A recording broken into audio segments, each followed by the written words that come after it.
Yes ఇదే సందర్భంలో political power is master key అని అంబేద్కర్ చెప్పినటువంటి దాన్ని అద్దంకి దయాకర్ ఫాలో కావట్లేదు. ఒకవేళ ఫాలో అయినట్టు ఏది ఉంటే ఇప్పటికే ఏదో ఒకటి ఖచ్చితంగా భయపెట్టించో బుదరకిచ్చో లేకపోతే ఏదో రకంగా తెచ్చుకునేవాడు అంటే ఏం సమాధానం చెప్తారు? అంటే దయాకర్ ఫ్యూచర్ దయాకర్ కనబడుతుంది కాబట్టి దయాకర్ సీరియస్గా దాని మీద రెస్పాండ్ కాడు.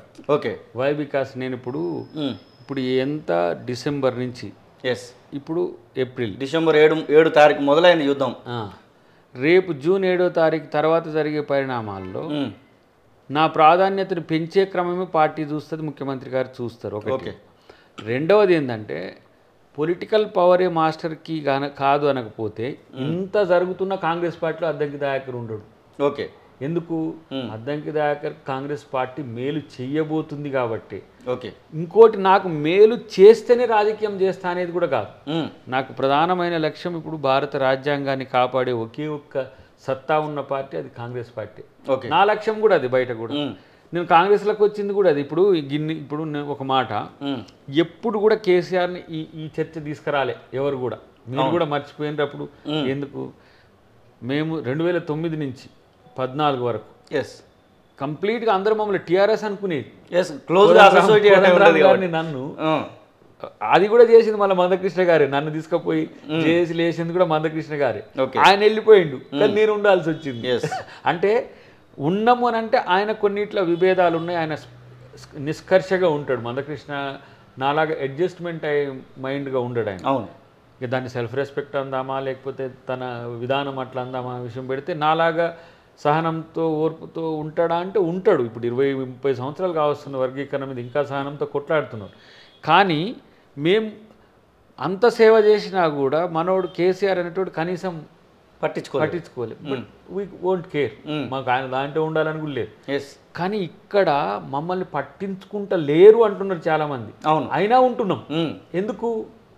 మీకంటూ ఒక నమ్మకం ఉందంటారా? నమ్మకంతో పాటు ఈ పార్టీ దేశానికి రాష్ట్రానికి అవసరం. ఓకే, దానికి తోడు నాకు దీంట్లో కాదనే వారెవరు?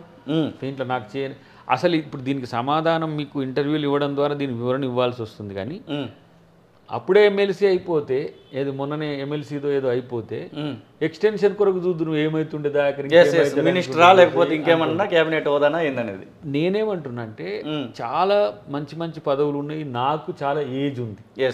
కొట్లాడడానికి వెనకాడిగా వేసే తత్వం కాదు. ఓకే, పవర్ వచ్చినాక కూల్గా ఉండడం అనేది మనం చేయాల్సిన అవసరం లేదు. ఎందుకు? పార్టీ విధానాలు, పార్టీ పథకాలు, పార్టీకి సంబంధించిన అంశాల్లో ఏ విధంగా ప్రజలకు తీసుకుపోవడం ఒక ఎత్తు. మీడియాతో పాటు రేపు మనం ఏది ఎంపీ ఎలక్షన్స్లో ప్రచారంతో పాటు ఇవన్నీ చేస్తాం. కానీ రాజ్యాధికారం వద్దు అని దయాకర్ అనలే, రాజ్యాధికారం ఇవ్వను అని పార్టీ అనలే.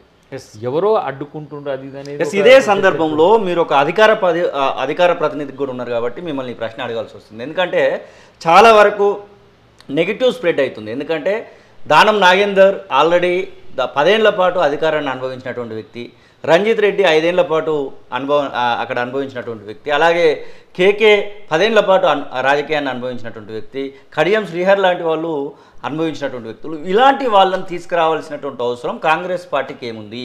నాడు బీఆర్ఎస్ పార్టీ అప్పుడు టీఆర్ఎస్ పార్టీ చేసినటువంటి తప్పుల్నే కాంగ్రెస్ పార్టీ చేస్తుంది. ఇలాంటివి చేస్తే ఖచ్చితంగా కార్యకర్తల నుంచిలే నెగిటివ్ క్రియేట్ అయ్యి ఇబ్బందుల పాలవడానికి అవకాశం ఉంది అని చెప్తున్నారు. అసలు ఇలాంటి అసలు ఈ యొక్క తీసుకురావాల్సినటువంటి అవసరము, వాళ్ళకే టికెట్లు ఇవ్వాల్సినటువంటి అవసరం ఏమొచ్చింది? అసలు పార్టీ జాతీయ విధానంలో డెఫినెట్గా ఎంపీలు అనేవి చాలా ఇంపార్టెంట్, 100%. కాబట్టి గెలిచే అభ్యర్థులు ఒకటి. కాంగ్రెస్ పార్టీని వివిధ ప్రాంతాల్లో ఫిజిల్ అవుట్ చేసింది బీఆర్ఎస్. ఓకే, సపోజ్ హైదరాబాద్ లాంటి ప్లేస్లలో కొన్ని జిల్లాల్లో. ఆ క్రమంలో రీస్టోర్ అనేది ఒక రకంగా దానం నాగేందర్ గారి production of the Congress party, KK garu production of the Congress party, of course Ranjith Reddy garu new to the Congress party. అలాంటప్పుడు అక్కడ లోకల్గా ఉన్న మన సునీత మహేందర్ రెడ్డి గారిని మనం ఇక్కడికి మార్చుకోవాల్సి వచ్చింది, ఏది మల్కాజ్గిరికి.